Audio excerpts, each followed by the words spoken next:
Bismillahirrahmanirrahim. Assalamualaikum warahmatullahi wabarakatuh. Perkenalkan, saya Anna Sofiana dengan NIM 206507178 dari kelas E. Saya di sini akan memberikan pemahaman sedikit tentang CSS pada HTML.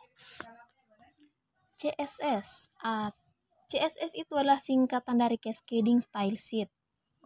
Apa itu CSS? Nah, CSS merupakan bahasa pemrograman yang memberikan tampilan dan tata letak situs web. Seiring dengan HTML, CSS adalah dasar untuk desain web. Tanpa itu, situs web akan tetap berupa hypertext atau teks biasa dengan latar belakang putih.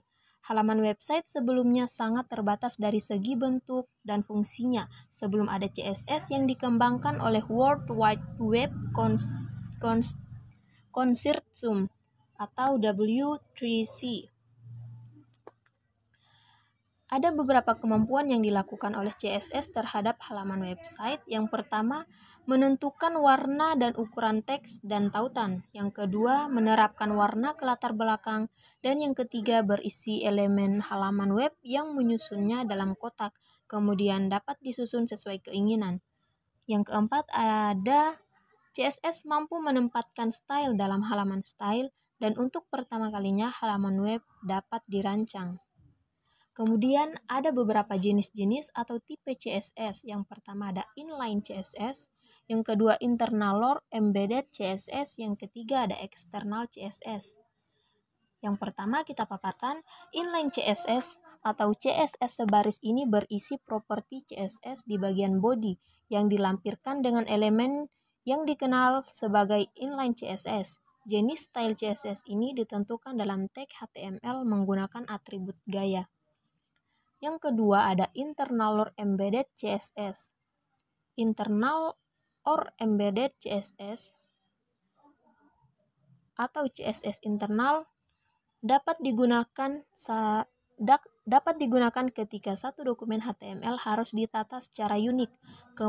Kumpulan aturan CSS harus berada di dalam file HTML di bagian atas, yaitu CSS disematkan di dalam file HTML.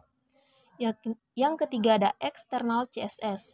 External CSS berisi file CSS terpisah yang hanya berisi properti style dengan bantuan atribut tag, misalnya class, ID, judul, dan lain-lainnya.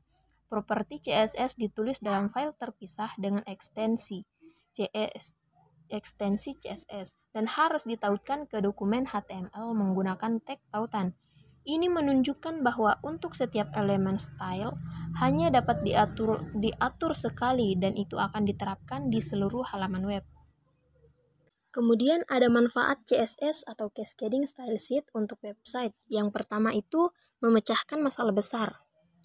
Nah, sebelum hadirnya CSS, teks seperti font, warna background, dan perataan elemen, batas, dan ukuran harus diulang di setiap halaman website.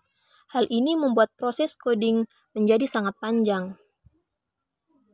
Misalnya, jika Anda membuat website kompleks yang membutuhkan informasi font dan warna untuk ditambahkan di setiap halamannya, maka prosesnya akan lama. CSS dibuat untuk mengatasi masalah tersebut, di mana Anda tidak perlu memakan banyak waktu dalam melakukan coding pada website Anda. Yang kedua, ada menghemat banyak waktu. Definisi CSS style disimpan dalam file CSS eksternal sehingga memungkinkan untuk mengubah seluruh situs web dengan mengubah hanya satu file. Hal ini akan membuat Anda bisa lebih efisien dalam mengerjakan website Anda. Nah, yang ketiga ada memberikan lebih banyak atribut. CSS menyediakan atribut yang lebih detail daripada HTML. Biasa digunakan CSS menyediakan atribut yang lebih detail daripada HTML biasa untuk menentukan tampilan dan nuansa situs web. Hal ini membuat halaman website Anda akan dimuat lebih cepat karena CSS tidak memerlukan penulisan atribut tag HTML setiap saat.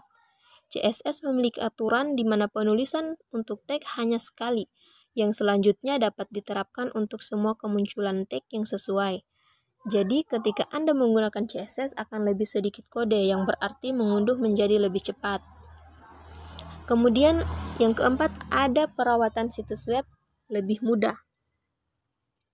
CSS membuat Anda bisa melakukan pemeliharaan situs web menjadi lebih mudah. Ini memainkan peran penting dalam pemeliharaan situs web. Jika Anda memerlukan perubahan secara keseluruhan dalam file, itu bisa dilakukan dengan mengubah style di mana semua elemen di halaman web akan diperbarui secara otomatis. File CSS memberikan tampilan yang fleksibel ke situs web, yang dapat diubah dengan cara yang nyaman untuk para pengguna website Anda. Itu juga membuat pemformatan HTML dan modifikasi elemen data yang sesuai menjadi lebih mudah. Nah, yang terakhir ada kompatibilitas dengan banyak bahasa pemrograman.